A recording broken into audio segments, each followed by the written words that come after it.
Praise the Lord everyone. सबको जय मसीह की। आइए मैं आप सबके लिए उस पवित्र और सामर्थ्य वचन को पढ़ती हूँ, जो वचन हमें परमेश्वर के दास अपोस्टल अंकुर यूसुफ नरूला जी द्वारा और परमेश्वर की दासी पास्टर सोनिया यूसुफ नरूला जी द्वारा दिया जाता है। आइए मैं आप सबके लिए उस पवित्र और सामर्थ्य वचन को पढ़ती हूँ। आत्मिक योद्धा बने, जैसे कि पवित्र बाइबल न्यायों 3 की 1 से 2 आयत में लिखा है।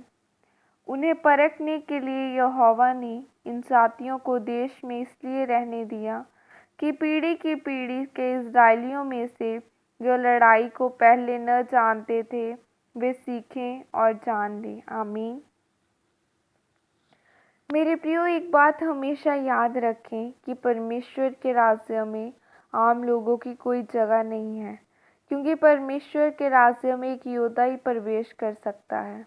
जब आप बाइबल में पढ़ते हैं तो लिखा है कि जब इज़राइली लोग कनान देश में पहुंच चुके थे तो परमेश्वर ने उनसे कहा था कि मैं कुछ दुश्मनों को तुम्हारे आसपास रखूंगा, ताकि जितने लोग लड़ाई करना नहीं जानते वह सभी लड़ना सीख सकें, क्योंकि उन इज़राइलियों में से बहुत से लोग ऐसे थे जो यह नहीं जानते थे कि परमेश्वर ने उनको मिस्र में किस किस्म तरह निकाला है। उनकी उम्र उस समय बहुत छोटी थी, इसलिए परमेश्वर ने उन अन्य जातियों को अनुमति दी कि वह उनसे लड़ें ताकि इज़राइली लड़ना सीख सकें। याद रखें, आप एक फिक्स मैच के अंदर हैं और यह मैच वह मैच है जिसको आप पहले से ही जीत चुके हैं। आपके आसपास परमेश्वर जितनी भी चुनौतियाँ रख रहा है वह केवल आपको बढ़ाने, लड़ना सिखाने और आपकी गवाही बनाने के लिए परमेश्वर की ओर से है। अगर आप नए नियम में प्रभु यीशु मसीह के बारे में पढ़ें तो लिखा है कि प्रभु यीशु मसीह को कोड़े पड़े, बैंतें पड़ी, सर पर कांटों का ताज पहनना पड़ा। पर लिखा है कि जब वह क्रूस उठाकर उस पहाड़ पर जा रहे थे जहाँ पर उनको क्रूस पर चढ़ाया जाना था, तो वह समय ऐसा था कि जब उनसे वह क्रूस नहीं उठाई गई, और वही उस सबसे ज़्यादा बेइज्जती वाला समय था। मेरे प्रियो, आज आप उसी क्रूस को अपने गलों में पहने हुए रहते हैं। एक बात को हमेशा याद रखें कि जिस चीज़ में आपका दुश्मन आपको सबसे अधिक शर्मिंदा देखना चाहता है, परमेश्वर उसी चीज़ में आपको आशीषित करता है और महिमा देने के लिए इस्तेमाल करता है। मेरे प्रियो, आपके जीवन में ऐसी एक भी चुनौती नहीं है जो परमेश्वर ने आपको हानि देने या फिर मारने के लिए रखी हो। परमेश्वर ने कहा कि तुम पहले से ही जीत चुके हो।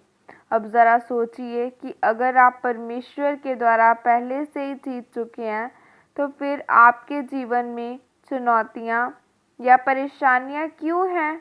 इस बात का उत्तर आपको दाऊद के बारे में पढ़कर मिलता है। अगर दाऊद के सामने शेर न आता और वह उसको मारना न सीखता, भालू को मारना न सीखता, तो एक दिन गोलियत भी उसके हाथों से नहीं मरता। उसी तरह से अगर परमेश्वर आपके जीवन में कुछ लड़ाइयाँ या संघर्ष न दे, तो आप कभी भी मजबूत नहीं हो सकते।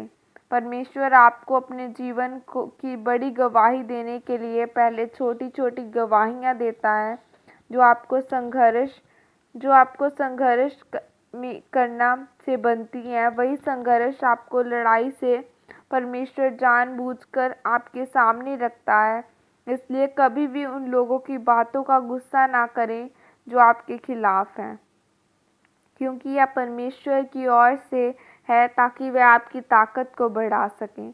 याद रखें, आज आपको वचन का ज्ञान रखने की ज़रूरत है कि परमेश्वर ने बाइबल में ऐसा कहीं नहीं लिखा कि आपको चुनौतियाँ आपको गिराने के लिए हैं, बल्कि वह आपको ऊंचा करने के लिए हैं और जिताने के लिए हैं। क्योंकि शैतान जिस भी चीज़ से आपको शर्मिंदा करने के लिए इस्तेमाल करेगा, उसी से आपकी गवाही सबसे बड़ी और अलग होगी। हालेलुया, आमीन। ये अंगीकार आपकी तरफ से किया जाए। सर्वशक्तिमान परमेश्वर के नाम में मैं अंगीकार करती हूँ कि परमेश्वर कि मैं आपके वचन के ज्ञान में बढ़ते हुए हर एक चुनौती से लड़ूंगी और जीतूंगी और आपके ही नाम में बढ़ती जाऊंगी। प्रभु यीशु मसीह के सामर्थ्य नाम में मांगती हूँ, आमीन। सबको जय मसीह की। God bless you all.